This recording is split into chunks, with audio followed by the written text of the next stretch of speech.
Erokamano ahinya Eriko Wenga. Kamachielo, jopiny medo golo pachgi e wi okang' ma sirkal okawo mano mar chako kendo chenro mar chiero osuru ma ijuogo e wi moko kuom mwandu kata bang' kane paro mar chik mar omenda ma higani jopiny ne ogweyo oko. Migawo mar omenda geto mwandu molos kod plastik midendo ni eco-levy tax kaka yo manyien mano mageto medruok mag choko mag osuru e pachoka. Piny owacho nitiere gi dwaro mano mar choko bilion 150 kaluwore gi fuok mayando we tok paro mar chik mar omenda ma higani ne owit oko. To kata kamano, jatend migawo mar omenda Mbadi wacho ni kaluwore gi dwaro makamano, osuru ma ichoko e mwandu kaka taulo mag ria ok biduoki. Sharon Ong'ao nigi ler mathoth.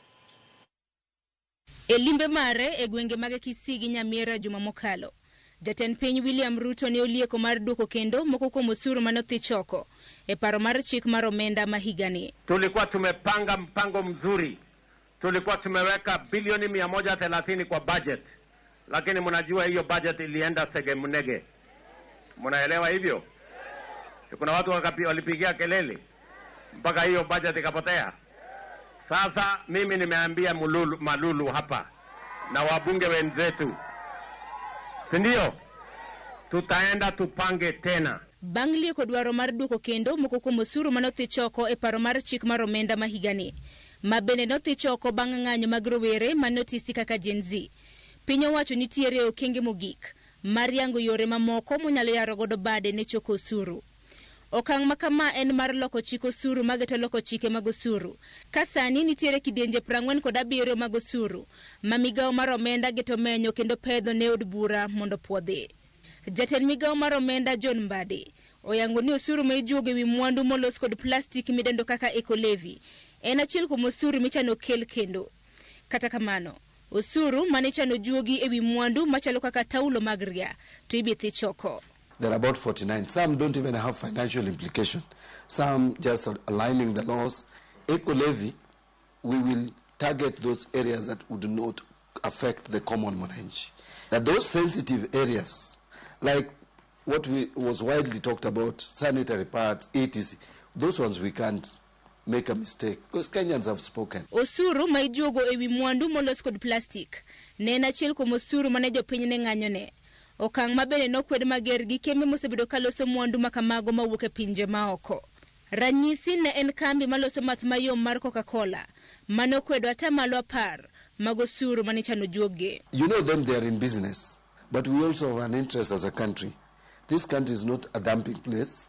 So we are saying if you are creating, if you are injurious to the environment, then you must pay for helping make good what you have, the harm that you have caused. Okang' makama medo nyuolo ng'ur kowuok kuom moko kuom jopiny. E mbui mar X, ywak makama osebed ka ichwalo kokalo e ote mar reject finance bill. Moko kuom jokenya matiyo gi mbuino osebedo ka ng'ur ni ok owinjore kel kata bath paro mar chik mar omenda mane osego piny kendo mane okwedi gi kukune. Piny owacho bende geto medo choko osuru kokalo kuom choro nyime kinde mowinjo ganda mapacho kae yango godo osuru magisechulo e kinde thuolo mar dweche 6. Okang' ma igeno ni biro chiwo thuolo ne jokenya mathoth mar yango osuru mage. Last year we allowed for tax amnesty and we collected, because of that the government collected 43 billion. So tax amnesty is beneficial both to the taxpayer and also to the government. Piny owacho bende nitiere gi chenro mar thicho oko osuru kowuok kuom mwandu mamoko machalo makate. Dwaro mowacho ni biro kungo omenda maromo siling bilion 70. You find that there are goods which are very essential commodities, basic, that we need, that Kenyans use every day. So we must protect the consumers. So we decided to put a lot of these goods under zero-rated commodities. Mbadi bende yango ni lokruoge mathoth ichano time duol mochung'ne choko osuru KRA ma igeno ni biro medo ageta mar choko osuru gi siling bilion 105. Magi duto ichano tim ka odin bugo mag kwepo choko osuru kokalo e yor lony manyasani. If we do reform KRA the way we want, the way I am thinking about KRA, we can get no less than 400 billion more. In fact, some people project even 600 billion. Miga mochung' nomenda chano kete tim lokruoge makamagi chop giko mar dwe mar 9 mar higani. Kaluwore gi dwaro mar keto tim lokruoge makama, jalony weche mag ochumi John Okumu wacho ni piny Kenya ochomo kama ber, kaluwore ni ok fundi duto mag paro mar chik mar omenda ma higani ne rach. Tax exemption ko kete gik machalo mkate manyiso ni koro VAT input ok bibedo.